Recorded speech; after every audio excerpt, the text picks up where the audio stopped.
Hey guys, how's it going? It is I, the real Randy Chavez. I'm coming at you with a Pokemon sales data video. We have a couple of things to go over today, and my jacket is on because it is very cold out. So we have a Skyridge update. We have Crobat PSA 10 sold for $465. We had a Charizard box topper PSA 10 sold for $4,850. A lot of really underrated artwork in Skyridge, just my opinion. Gym Challenge, bunch of stuff over here too. We had a Sabrina first edition PSA 10, sold for $535, record price point for her. Then we had a Blaines Charizard. It's a BGS 9.5. I don't know what the fudge went on with this auction. The top few bids were 2,800, 2,850, 3,200, 3,800, 3,900, 4,000, and the winning bid was another 4,000, but it has zero feedback.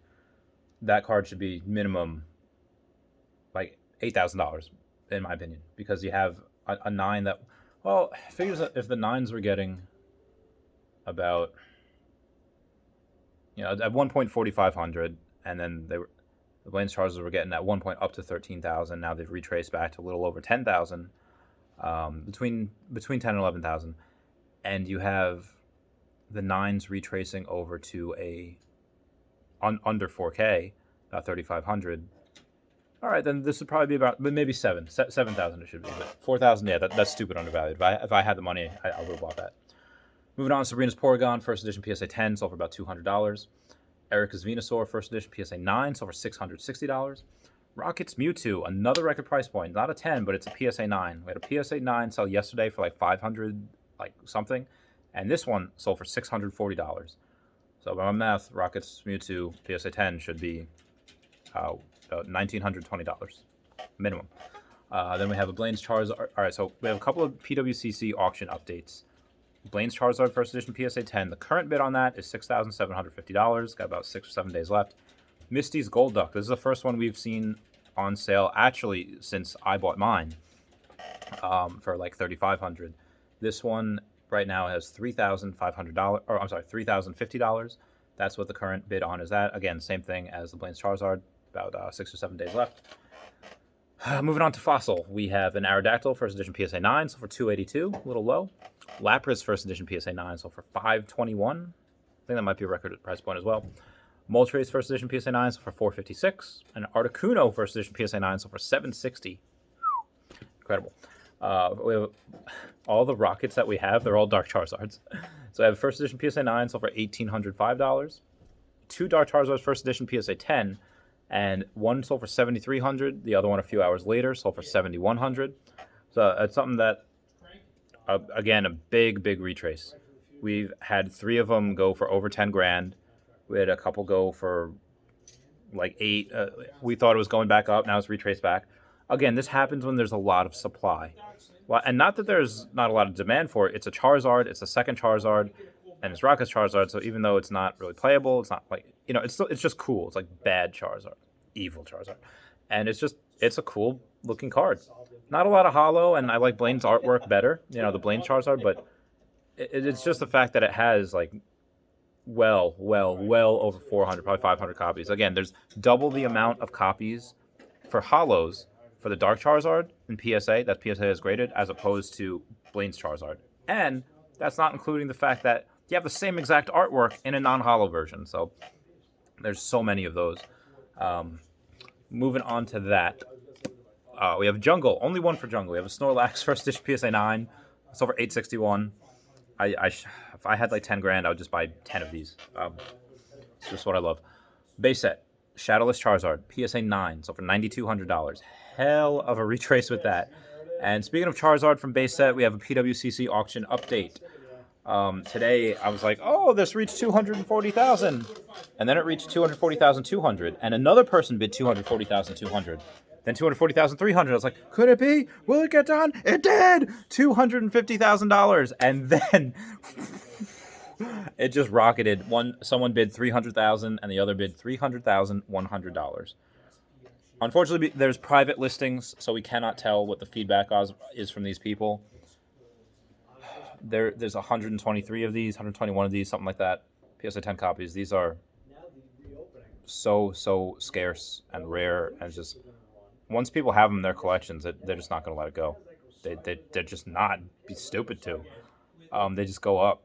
Now, if you can use the money for other things, like when this sells, the person who gets it, the person who sold it, probably going to buy a house. Probably just going to do whatever they do. And oh my God, I'm absolutely just flabbergasted by it. Moving on from that, we do have a Neogenesis update. We have Lugia First Edition PSA 7. We have a sale point of $1,001. It's a big retrace. And then we have pwcc updates. Now, Lugia First Edition PSA 9 current bid on this auction is $5,200. Nice. And then the pwcc update on Lugia First Edition PSA 10, the current bid is $40,300. So, waiting to see where it goes. Speaking of record price points, Gym Heroes Rocket Scyther First Edition PSA 10, $3,850. Fudge, that is a record price point. Oh my God, is that a record price point? It's a cool card. It is a really cool card. Second appearance of a Scyther. It's Rocket Scyther. It's cool artwork. It's just a badass card. Not a lot of them either. Neo Rev, we have only one sale for Delibird First Edition PSA 10, so for $540. I think there should be more of those. That's just something that's cool. Anyone that has played that Pokemon Stadium game, you are essentially like Santa Claus in this mini game where you're Delibird and you're packing your backpack that it has with presents off this factory line, and you can get a bunch of these like little candies, you get diamond rings, and you get a bonus for each of the same type of gift that you get. Like you get 2, 3, 4, times multiple if you get them. Now, obviously, the diamonds that are worth so much, they come in once in a while. You don't want to just stick around and wait for them. And the candies are worth like 50, like they're not a lot, so you get as many as you can. Doesn't really matter. A lot of them in the middle, though. It's just a fun game. Delibird's in there. I thought it was cool. I have a card in PSA 9. I enjoy it. I love that artwork. It's not the best Pokemon. It's the most playable Pokemon.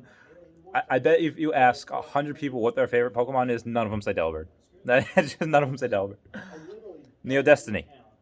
We have a Light Arcanine, First Edition PSA 9, so for $520. A Light Dragonite, First Edition PSA 9, so for $535. Little salty that Dragonite's getting more than my art. Dragonite's cool. I love Dragonite, but they are so hard to train. They take forever to go from Dratini, and they're just not good Pokemon when they're Dratini. They're not. As Dragonair, yeah, a little bit. You get a little bit of attack boost. It looks prettier. And then finally, when you're at level 55, like you've already beaten the Pokemon League by this point, then it goes to, okay, then yeah, badass. But yeah, that is a true test of patience and training. But yeah, Arcanine. You can kind of cheat. As soon as you get a Growlithe, you can just evolve it. But very cool. I love it. Light Togetic, First Edition PSA 9, so for $255. And a Light Azumarill, First Edition PSA 9, so for $108. That is all the updates I have for today. I hope this helped. I hope this worked out for y'all. I'll keep you all posted. Oh, and a shout out. Hang on. I got more shout outs here. Only one shout out. Well, 2 shout outs. To Mr. Elijah Horst. What up, Eli? And Jonathan Corona. Yo, what up, JC? They are my Patreon members. I love you guys. I mucho appreciate it. Follow me on Instagram. Randy Chavez 5127. I love you guys. Please comment, like, and subscribe. Comments are good for the YouTube algorithm. I should really be saying this in the beginning of my video. Really should. I love you guys. Bye.